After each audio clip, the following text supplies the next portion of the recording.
Good morning, guys. This is Brish Kumar. Discuss about drainage systems, class ninth, geography topics. So this is very important topic. Every stream like IS, PCS, and other competitions related state MPPCS, Uttarakhand PCS, Rajasthan PCS, and PGT, TGT, etc. So drainage systems very important topics. तो यहाँ अफ़वाह एक क्षेत्र है, इसे किसे कहते हैं? अफ़वाह क्या प्रणाली है, इसे किसे कहलाएंगे? भारत के भौतिक मानचित्र को देखते हैं तो वहाँ पर अफ़वाह प्रणाली दिखाई देती है, क्योंकि यहाँ पर उत्तरी गोलार्ध में जो स्थित भारत है और उसमें भारत में जो उत्तरी क्षेत्र में और दक्षिण क्षेत्र में जो अफ़वाह तंत्र मिलता है उसमें भिन्नताएं पाई जाती हैं। आपने देखा होगा और इस चित्र के माध्यम से आप भी क्लियर देख पा रहे होंगे। इसमें धारा अ और धारा ब के बारे में डिवाइडेशन किया गया है। It is clear. तो यहाँ पर उत्तर भारत का अफ़वाह तंत्र, north drainage systems and south drainage systems, ऐसे कहते हैं Himalayas drainage systems and peninsula drainage systems. It is clear. तो विश्व का सबसे बड़ा अफ़वाह तंत्र है वो है अमेजन नदी का, और भारत का सबसे बड़ा अफ़वाह तंत्र है वो है द्रोणी है, वो है आपकी गंगा तंत्र का। क्लियर। तो हियर यहाँ in India drainage systems like है टू टाइप्स। हिमालय की जो प्रमुख नदी हैं और प्रायद्वीप की प्रमुख नदियाँ हैं। तो हिमालय की नदी, तो reverse of Himalayas and peninsula plateau reverse, जो बंगाली खाड़ी वाली नदी हैं और अरब सागर में गिरने वाली नदियाँ हैं।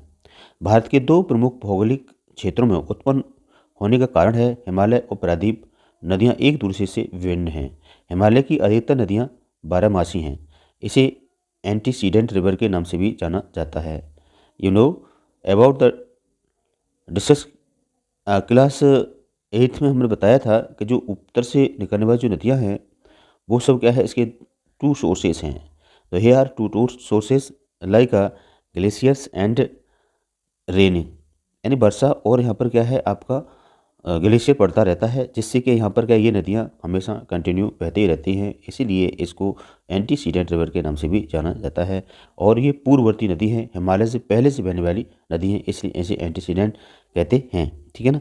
और ये नदी पूर्ववर्ती नदियाँ हैं अधिकतर। Clear friends. क्योंकि यहाँ पर आपका मानसरोवर झील से निकलने वाली जो नदी है, जो मानसरोवर झील है और मानसरोवर झील से जो नदी निकलती है, जिस तरह से आप देखेंगे इस तरह से आपका ये जम्मू एंड कश्मीर और यहाँ पर है आपका मानसरोवर झील। मानसरोवर से नदी झील से निकलती है कौन सी आपकी, ये सिंध नदी। एक नदी निकलती है आपकी एक सतलज, और एक नदी निकल से आती है, ये है आपकी ब्रह्मपुत्र नदी। और ये सिंध नदी आपके यहाँ प्रवेश करती है तो यहाँ पर श्योक मिलती है, ठीक है ना। यहाँ गिलगित नदी मिलती है, जास्कर नदी मिलती है, इसके बाद अनेक नदियाँ इसमें सहायक मिलती हैं। Clear friends. और ये बंगाल पाकिस्तान में प्रवेश कर जाती है। तो इस तरह से यहाँ नदियों का क्या है उद्गम होता है। Clear friends. तो ये नदी जब किसी पहाड़ से निकलती है, मानो कोई पहाड़ से नदी निकलती है, तो वहाँ पर क्या है आपका नदी का जो स्टार्टिंग होती है तो वहाँ पर ये क्या है आई आकारी घाटी, गार्ज, कैनियन, विसर्प का निर्माण करती हुई नीचे बहती है और गोकर झील निर्माण करती है। लास्ट में एक डेल्टा का निर्माण करती है। Clear friends. और डेल्टा का निर्माण करते हुए और नीचे आकर के नदी बहती है और किसी बड़े सागर में जाकर के मिल जाती है।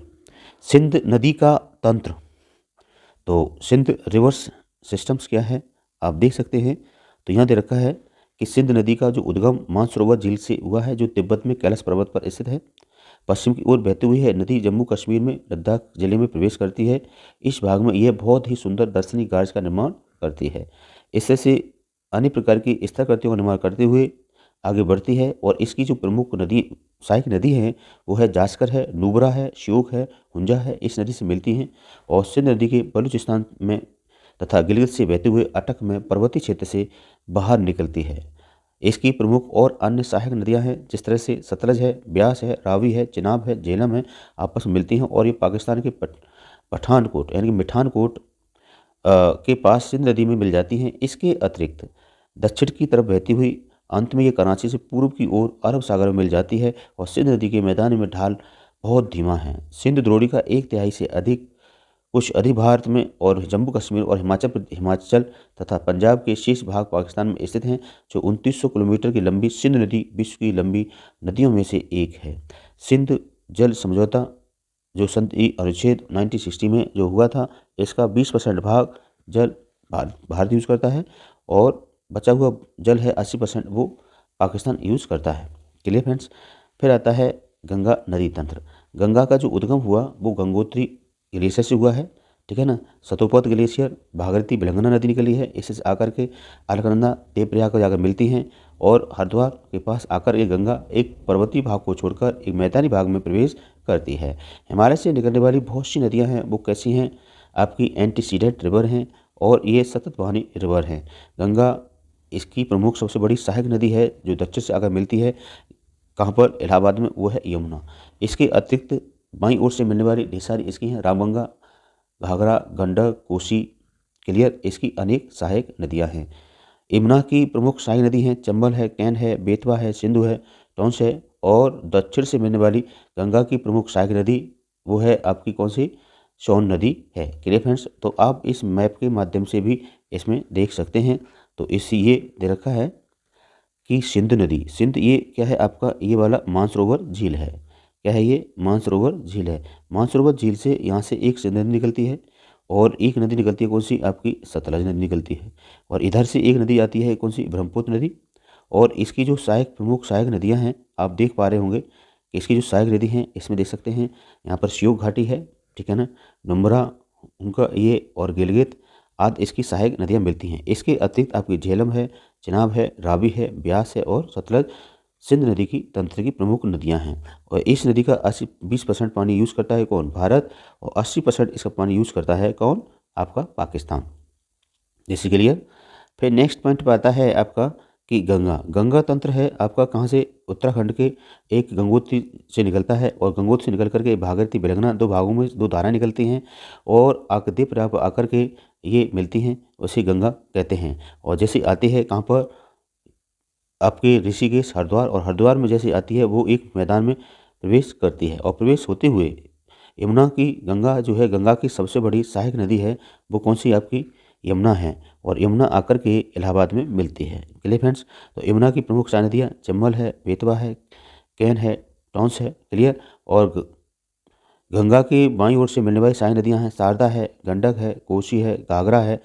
क्लियर। और दक्षिण भारत से मिलने वाली नदी कौन सी है, ये सोन नदी है। Clear friends. तो इस तरह से ये अफवाह तंत्र है। और दक्षिण भारत की प्रमुख नदी हैं आप देख सकते हो यहाँ पर, एक क्या है, एक आपका ये अमरकंटक है, अमरकंटक से एक नदी निकलती है कौन सी, नर्मदा, एक नदी सोन, फिर महानदी, ये वैनगंगा। क्लियर। इसके बाद ये तापी नदी निकलती है, यहाँ पर आपकी कृष्ण गोदावरी नदी निकलती है, कृष्णा का उद्गम होता है और ये कावेरी का उद्गम होता है। छोटी छोटी ढेर सारी नदियाँ हैं, मांडवी है, ज्वारी है, गंगा बेली है, यहाँ पर आपकी पेरियार है, भरतपूजा है। ये इस तरह से अरब सागर में गिरने वाली नदियाँ हैं। इधर देखेंगे आप तो यहाँ पर है आपकी स्वर्णरेखा नदी है, उगली नदी है, दामोदर नदी है, इसके बाद आपकी बेतड़ी है, ब्राह्मणी है, परसुणी है। इस तरह से आते हैं तो यहाँ पर आपकी बुलेरू, यहाँ पुलिकट झील है, कावेरी, यहाँ बेगई नदी है, ताम्रपाणी नदी है आदि इसकी प्रमुख सहायक जो नदियाँ हैं वो किस में गिरती हैं, बंगाल की खाड़ी में गिरती हैं। तो इस तरह से ये अफवाह तंत्र है, आपने इसमें देखा मैप के माध्यम से। तो इस तरह से देवप्रयाग पर ये मिलती हैं। तो यहाँ काफ़ी अच्छा सुंदर सा एक आपका एक अफवाह तंत्र सा बनता है, एम्बेलन बनता है, काफ़ी मनमोहक क्षेत्र है देवप्रयाग।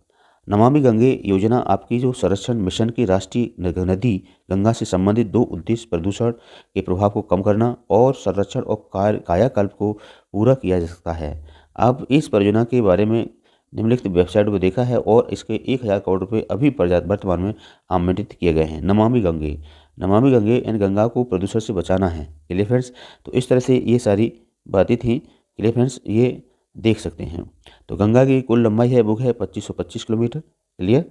तो इसे ये जाकर के गंगा जब अंततः ये कहाँ पर प्रवेश करती है, बंगाली खाड़ी में, तो वहाँ एक सुंदर सा डेल्टा का निर्माण करती है, सुंदरीबन डेल्टा, जो विश्व का सबसे बड़ा डेल्टा है। इस डेल्टा को हम सुंदरबन मिलते हैं, इसलिए सुंदरी डेल्टा के नाम से जाना जाता है। क्लियर। नेक्स्ट आता है ब्रह्मपुत्र नदी तंत्र। ब्रह्मपुत्र नदी तंत्र के मानसरोवर झील के पूर्व में सिंध सतलज के स्रोतों के काफ़ी नज़दीक से निकलती है और इसे हम, आपको पता ही है, इसको तिब्बत में सांगपो नदी के नाम से जाना जाता है। चलिए फ्रेंड्स, और यह नदी जैसे ही भारत में प्रवेश करती है तो इसमें आपके दिहांग, दिवांग, क्लियर और अनेक इसकी प्रमुख सहायक नदियों से मिलती हुई और भी भारत में आपकी बांग्लादेश में प्रवेश करती है। क्लियर, तो इसे तिब्बत में किस नाम से जाना जाता है? सांगपो, और बांग्लादेश में इसे जमुना के नाम से जाना जाता है। तो इस तरह से ये सारी नदी हैं। अब बात आती है प्रायद्वीपीय नदियाँ। प्रायद्वीपीय भारत के मुख्य जल विभाजक का निर्माण पश्चिमी घाट द्वारा होता है, जो कि पश्चिमी घाट के निकट उत्तर से दक्षिण की ओर स्थित प्रायद्वीपीय भाग की अधिकतर प्रमुख नदियां जैसे महानदी, गोदावरी, कृष्णा, कावेरी। महानदी का जो उद्गम हुआ वो अमरकंटक से हुआ है। गोदावरी का जो जन्म हुआ है, उद्गम हुआ है, वो आपके नासिक से हुआ है। क्लियर, और कृष्णा नदी का आपका महाबलेश्वर से हुआ है। क्लियर फ्रेंड्स, और आपका कावेरी का जो जन्म हुआ है वो आपके कर्नाटक के कुर्ग जिले से हुआ है। पहले देखते हैं नर्मदा नदी का उद्गम। नर्मदा नदी का उद्गम मध्य प्रदेश के अमरकंटक की पहाड़ियों से पश्चिम की ओर भ्रंश घाटी से बहती हुई यह समुद्र तक पहुंचने की यह प्रमुख नदी है और पश्चिम की ओर बहने वाली सबसे बड़ी सहायक नदी है।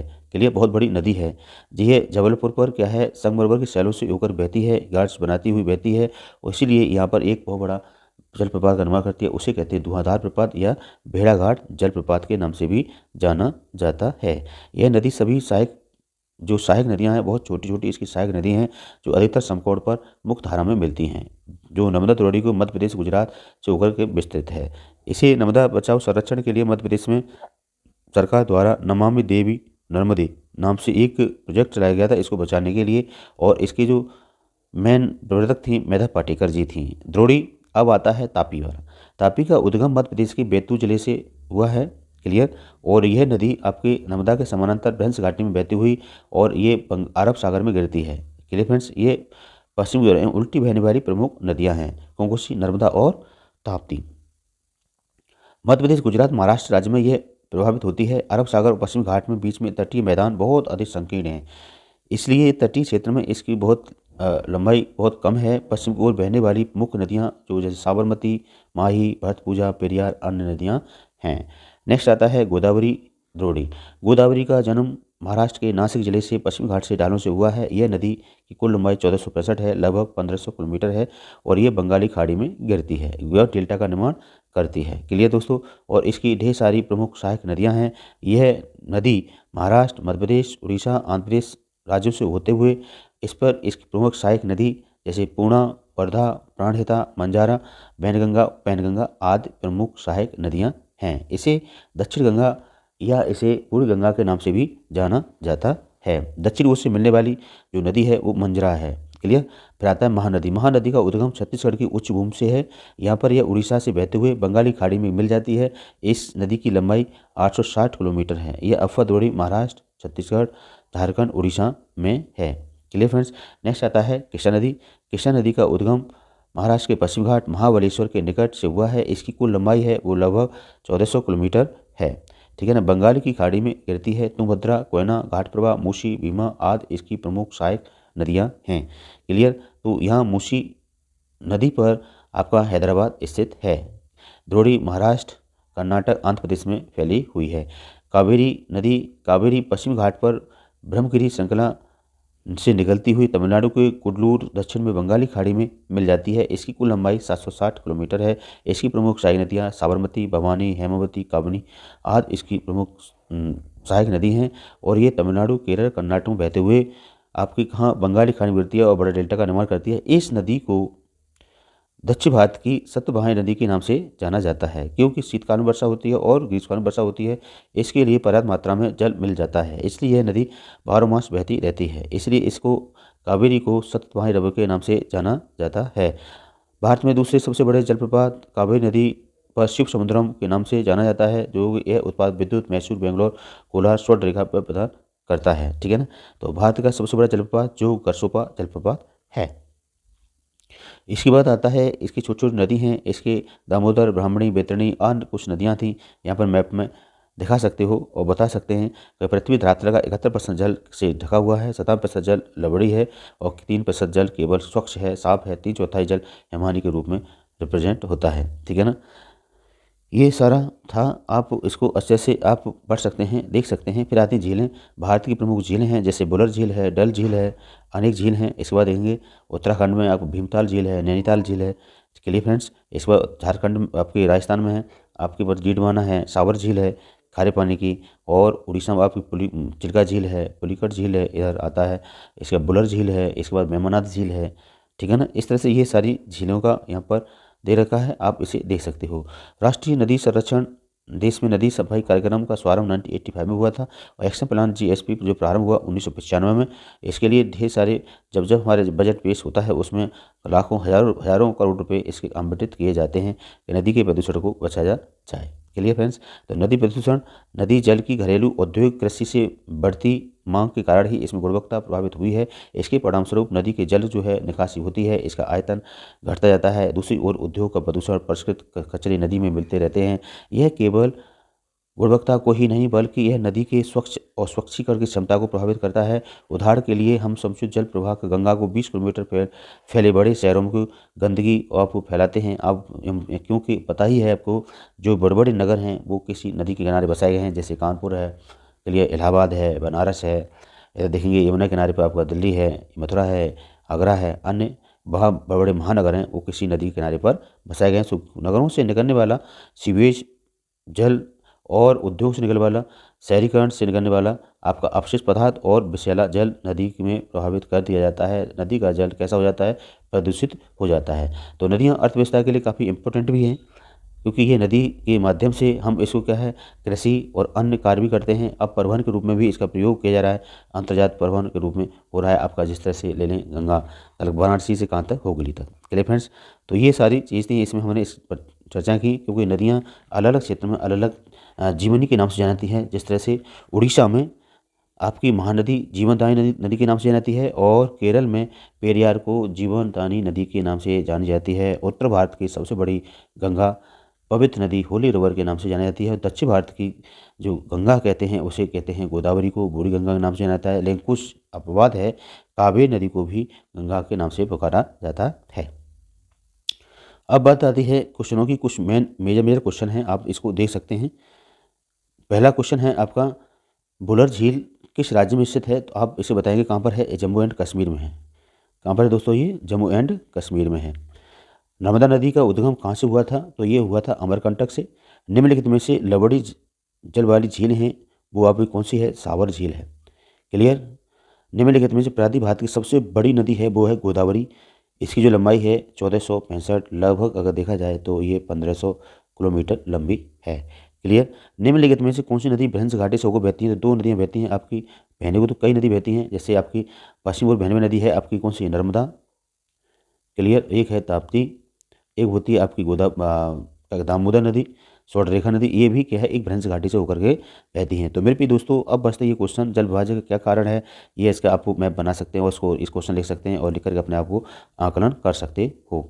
यहाँ पर कुछ दे रखा है, मैप के माध्यम से इनको दिखा सकते हैं। बुलर झील कहाँ पर है, नैनीताल झील कहाँ पर है, गोविंद सागर झील कहाँ पर है, ये सारी आप लोग ये देख सकते हैं। बारापानी कहाँ पर है, सावर झील कहाँ है, निजाम सागर कहाँ पर है, नागार्जुन सागर कहाँ पर है, पता ही है आपको, कर्नाटक। ठीक है ना, कृष्णा नदी पर है। डल झील कहाँ है, भीमताल, लोकटक, चिल्का, राणा प्रताप सागर, पुलिकट और हीराकुंड आदि इसको मैप के माध्यम से दिखाएं। क्लियर। तो दिस इज़ वेरी इंपॉर्टेंट लेक्स हैं। तो ये टॉपिक आज हमारा यहाँ कंप्लीट होता है। तो मेरे प्रिय दोस्तों, अगर हमारी वीडियो पसंद आती है उसे लाइक और शेयर सब्सक्राइब करें। तो thank you, bye bye and take care.